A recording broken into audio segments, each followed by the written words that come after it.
Hello friends, പുതിയൊരു വീഡിയോയിലേക്ക് എല്ലാ കൂട്ടുകാർക്കും സ്വാഗതം. അങ്ങനെ നമ്മുടെ സുധീഷും ഹരീഷും കൂടെ നീതുവിൻ്റെ വീട്ടിലേക്ക് പോവാണ് കേട്ടോ, ആങ്ങളയോട് ചോദിക്കാൻ വേണ്ടിയിട്ട്. അവിടെ എത്തുമ്പോൾ ആങ്ങളുണ്ടാവും. ഇവരെ കണ്ടപ്പോൾ തന്നെ അടിക്കാൻ വേണ്ടിയിട്ട് വരികയാണ് കേട്ടോ. അപ്പോഴേക്കും സുധീഷ് അങ്ങ് കൈ പിടിക്കും. വീട്ടിൽ കയറി വന്ന് മര്യാദയ്ക്ക് സംസാരിക്കാൻ വന്ന ഞങ്ങളെ നീ അടിക്കാൻ നോക്കുക, ഏത് സാധനമാണ് അടിച്ചിരിക്കുന്നേ, കണ്ണൊക്കെ ചുവന്നിരിക്കുന്നല്ലോ എന്നങ്ങ് പറയുമ്പോൾ നമ്മുടെ നീതുവിൻ്റെ ആങ്ങള ചോദിക്കും, നിങ്ങൾ അടിക്കാൻ വേണ്ടി വന്നതാണോ? ഇത് കേൾക്കുന്ന ഹരീഷ് പറയും, അതേടാ, നിനക്ക് എന്തെങ്കിലും എന്നോടാണ് സംസാരിക്കാനുള്ളതെങ്കിൽ ഞാനിരിക്കണോടത്തേക്കാ വരേണ്ടത്, അല്ലാതെ എന്റെ വീട്ടിലേക്കല്ല പോണ്ടത് എന്ന് പറയുമ്പോൾ നീതുവിന്റെ അച്ഛൻ പറയും, നിന്നോട് എത്ര തവണ ഞാൻ പറഞ്ഞിരിക്കുന്നു എന്റെ മകളുമായിട്ട് ഒരു ഇടപാടും വേണ്ടാന്ന്, നീ എന്നിട്ട് കേട്ടോ? എന്നിട്ട് ഞാൻ കയ്യം കെട്ടി നോക്കിയിരിക്കണമെന്ന് ചോദിക്കുമ്പോൾ നമ്മുടെ ഹരീഷ് കയറി ചെന്നിട്ട് പറയും, വേണ്ട, ഞാനൊരു കാര്യം പറഞ്ഞേക്കാം, എനിക്ക് ഇവളെ ഇഷ്ടമാണ്, ഇവൾക്ക് എന്നെ ഇഷ്ടമാണ്, അതുകൊണ്ടേ ഞങ്ങൾ ഇനിയും കാണും, സംസാരിക്കും. ഇവൾ എന്നോട് സംസാരിക്കില്ല എന്ന് പറയട്ടെ, അന്നേരം ഞാൻ ഇവളോട് സംസാരിക്കുന്നത് നിർത്തിയേക്കാ എന്ന് പറയുമ്പോൾ അച്ഛനും അമ്മയും മുഖത്തോട് മുഖം നോക്കുകയാണേ. ഇത് കേട്ട പാതി കേൾക്കാത്ത പാതി നമ്മുടെ നീതുണ്ടല്ലോ, ഹരീഷേ, എനിക്ക് നിന്നെ ഭയങ്കര ഇഷ്ടാ, ഞാൻ നിന്നോട് അങ്ങനെയൊന്നും പറയത്തേ ഇല്ല എന്ന് പറയും. അത് കേൾക്കുമ്പോൾ നീതുവിന്റെ ആങ്ങള് പറയടി, നിന്നെ ഞാൻ തല തല്ലി കുളിക്കും കേട്ടോ എന്ന് പറയാണ്.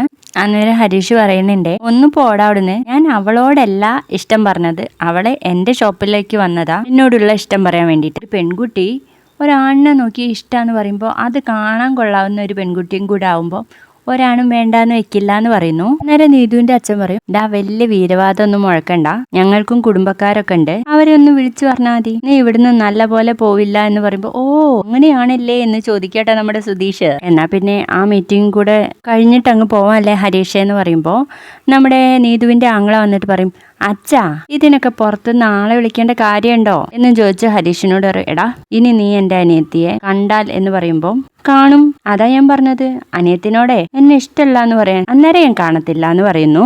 അപ്പോഴേക്ക് നീതു പറയും, അയ്യേടാ, അതെ, പള്ളിയിൽ പോയി പറഞ്ഞാൽ മതി, ഞാനൊന്നും ഹരീഷിനോട് അങ്ങനെ പറയില്ല എന്ന് പറയുമ്പോഴേക്കും നീതുവിന്റെ ആങ്ങള തല്ലാൻ വേണ്ടിയിട്ട് പോവാണ് കേട്ടോ. തൊട്ട് പോരുത് അവളെ, സംസാരത്തിന് സംസാരം തന്നെ മറുപടി, എന്റെ മുന്നിൽ വെച്ച് അവളെ നീ തൊട്ടാ നിന്റെ തല ഞാൻ തല്ലി പൊളിക്കുവേ, ആ കയ്യും കാലും ഞാനും തല്ലി പൊളിക്കുവേ എന്ന് പറഞ്ഞിട്ട് നമ്മുടെ സുധീഷ് നീതുവിന്റെ ആങ്ങളെ പോയിട്ട് പിടിക്കൂട്ടോ.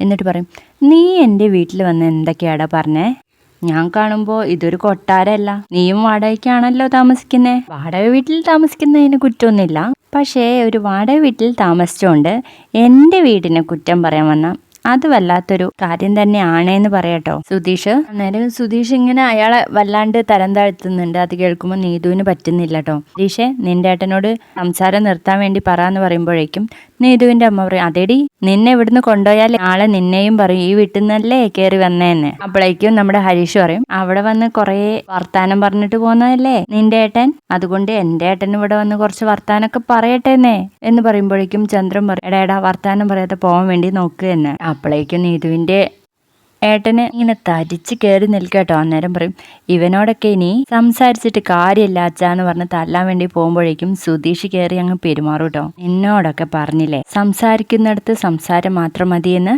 അപ്പോഴേക്കും നീതുവിന്റെ അമ്മ പറയും, എടി, കണ്ടില്ലെടി നീ വീട്ടിൽ കയറി പോക്കറിത്തരം കാട്ടുന്നത് എന്ന് പറയുമ്പോൾ, ഹരീഷേ, ഒന്ന് കൊണ്ടുപോകാൻ വേണ്ടിയിട്ട് നോക്ക് നിന്റെ ഏട്ടനെ എന്ന് പറയാൻ കേട്ടോ. അങ്ങനെ നമ്മുടെ സുധീഷും ഹരീഷും കൂടെ അവിടെ നിന്ന് ഇറങ്ങി പോരാൻ കേട്ടോ. അങ്ങനെ റോഡുമിലെത്തുമ്പോൾ ഹരീഷ് ചോദിക്കും, നമ്മൾ ചെയ്തത് കുറച്ച് കൂടിപ്പോയി ഏട്ടാന്ന്. ഏയ്, നീ പറഞ്ഞത് കറക്റ്റ് പോയിന്റ് ആടാന്ന് പറയുമ്പോൾ, എന്നാലും ആ വാടക വീട്ടിന്റെ കാര്യമൊന്നും പറയണ്ടായിരുന്നു ഏട്ടാ, അതുവരെ തെളിഞ്ഞു നിന്ന മുഖം അത് പറഞ്ഞപ്പോൾ വാടിപ്പോയി എന്ന് പറയുന്നു കേട്ടോ. അവരെ നമ്മുടെ വീട്ടിൽ വന്ന് പറഞ്ഞത് ആലോചിക്കുമ്പോൾ നമ്മൾ ഈ ചെയ്തതൊന്നും ഒന്നുമല്ല ഹരീഷേ എന്ന് പറയുമ്പോൾ ഹരീഷ് അറിയും, അപ്പൊ കുഴപ്പമില്ലല്ലേ? അതെ ഹരീഷേ എന്ന് പറഞ്ഞിട്ട് അങ്ങനെ പോവാണ് കേട്ടോ. പിന്നീട് കാണിക്കുന്നത് നമ്മുടെ നിധി ഉണ്ടല്ലോ, ഉള്ളിങ്ങനെ തോലൊളിച്ചുകൊണ്ടിരിക്കുകയാണ്. അന്നേരം നികേഷ് അടുത്തിരിക്കുന്നുണ്ട് കേട്ടോ.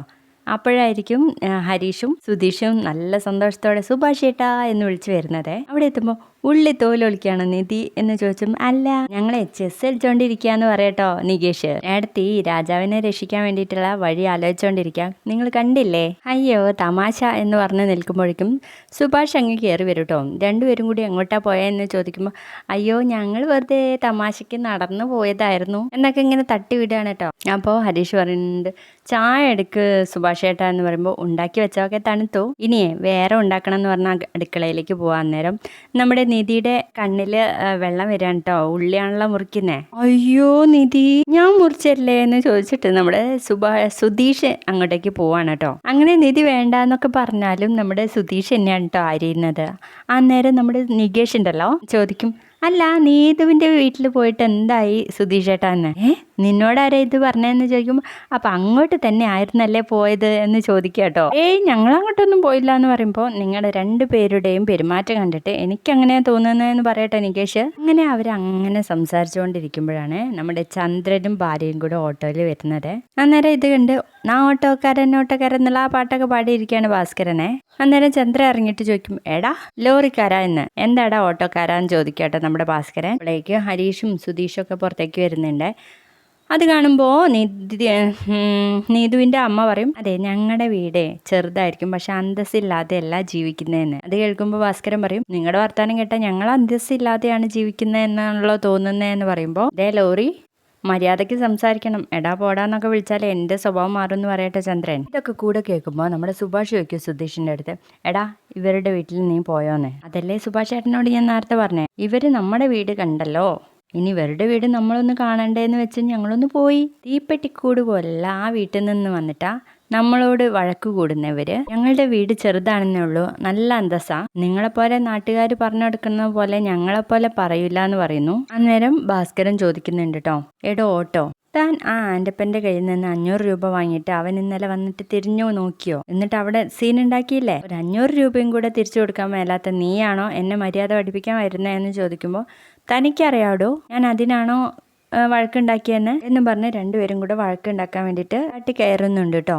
നീതുവിന്റെ അമ്മ പറയും, തൻ്റെ മകനോടെ എൻ്റെ മകളെ കാണുന്നത് നിർത്താൻ വേണ്ടി പറ, അതാദ്യം നിന്റെ മോളോട് പറയടി എന്ന് പറയുമ്പോൾ, ഞങ്ങൾക്കറിയാം അവൾക്ക് പറ്റത്തില്ലെന്ന്, എങ്കിലും ഞങ്ങൾ നിർത്തിക്കോളാം, തൻ്റെ മകനെ താൻ നിലയ്ക്ക് നിർത്തണം എന്ന് പറയുന്നു. അന്നേരം ഹരീഷ് പറയും, ഞാൻ ഇതുവരെ അവളെ തേടി പോയിട്ടില്ല, അവൾ എന്നെ തെരഞ്ഞാ ഇങ്ങോട്ട് വന്നിട്ടുള്ളത്, ഇനിയും അവൾ എന്നെ തെരഞ്ഞു വന്നാൽ ഞാൻ അവളോട് മിണ്ടുകയും ചെയ്യും സംസാരിക്കുകയും ചെയ്യും. അന്നേരം നീതുവിന്റെ അമ്മ പറയും, അവൾ വരാതെ നോക്കേണ്ടത് ഞങ്ങളുടെ കടമയാണല്ലോ, അത് ഞങ്ങൾ നോക്കിക്കോളാം, നീ ആയിട്ട് അങ്ങോട്ടേക്ക് വരാഞ്ഞാൽ മതി എന്ന് പറയുമ്പോൾ നമ്മുടെ സുധീഷ് പറയും, നിങ്ങളുടെ വിലക്കൊക്കെ ധിക്കരിച്ച് അവൾ ഇങ്ങോട്ട് വന്നാൽ ഞാനായിട്ട് ഇവരുടെ 2 പേരുടെയും കല്യാണം നടത്തി കൊടുക്കുക എന്ന് പറയുന്നു.